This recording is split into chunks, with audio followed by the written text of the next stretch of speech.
Hey y'all, this is Isaiah and welcome back to another video. Today I'm going to be taking you through everything I've been doing in the past couple of weeks. And first up, we're going to start with everything we're doing under the hood. And we didn't have to go far. As you can see, here are the valve covers I've been working on. Did them in the same color as the intake manifold that's currently sitting in the driver's seat.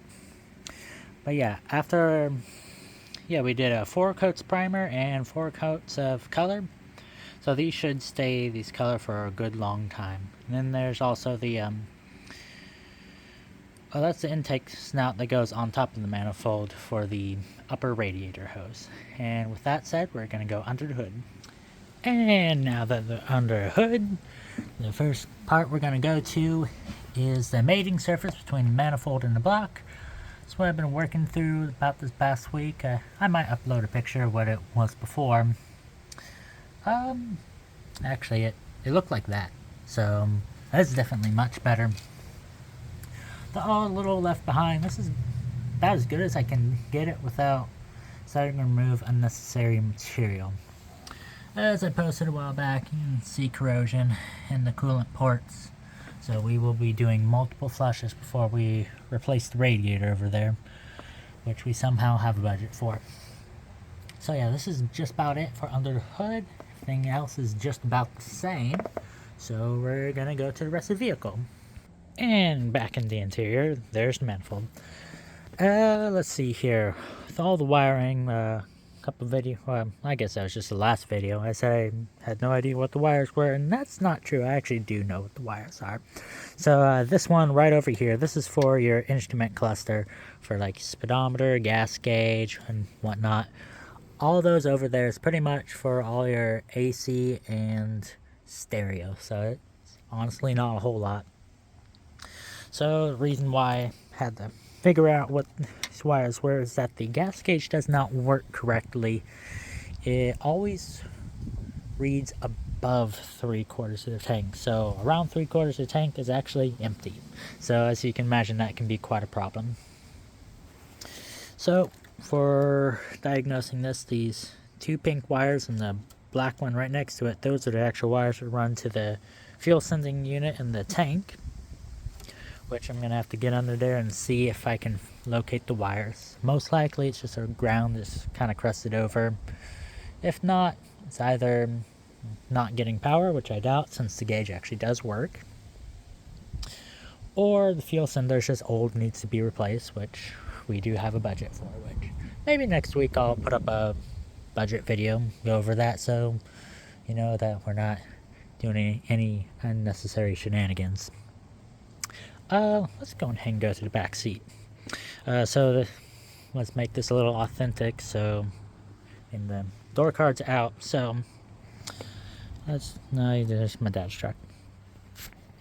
So, reach in here. To reach inside the door, there's a little rod that runs across. Pull towards me. And here's the back seat. There's the air cleaner. I'm going to be putting the OE air cleaner back just so, well, that's performance. So we can't be having that now, can we? There's the air box. Whole lot simpler. And there's the AC compressor.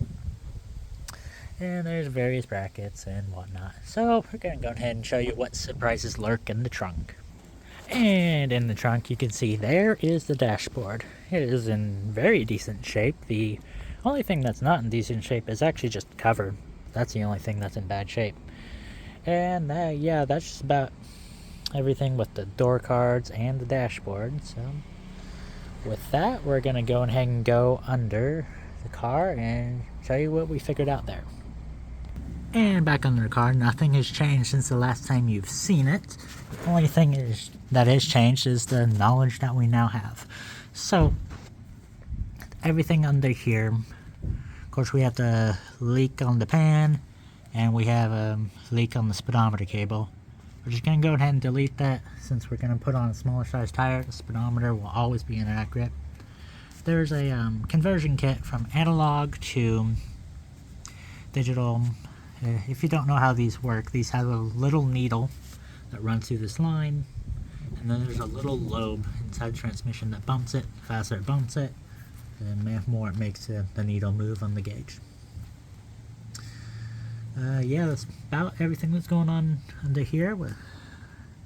Next up is going to be that after we finish all the stuff up there. I hope we get this to seal up this time, and this time we're going to be using some gasket sealer, because if it doesn't fix it after that, I'm not sure what we're going to do. But enough of that gloomy talk, let's get back up above the vehicle.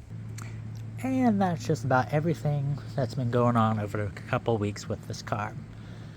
As we close out, I just want to mention again that 10% of everything we fundraise will be donated to Samaritan's Purse. They do a lot of wonderful things. I will have a link down in the description, as well as to our fundraising page as well for Zeppi. But yeah, we would be grateful if you donate, and if you just want to bypass us and go straight to Samaritan's Purse, by all means, feel free to do so. Be sure to help them out. They do a lot of wonderful things for a lot of people in need. As far as the car goes, upcoming, we still gotta hopefully get a roll cage in. It's gonna be a little bit of a stretch to get that in and financially, but I think we'll get it in. If you consider donate, we would be grateful again. I know I just said that, but I'll say it again. If there's anything non-monetary, any ideas you would have that you would like to donate, contact us. I believe I have an email on my channel, and so feel free to contact me there. And that's just about everything for this week, and everything in the trunk I'm about to take to storage, so I can put even more stuff in there. So y'all have a great week, and we'll see y'all next time.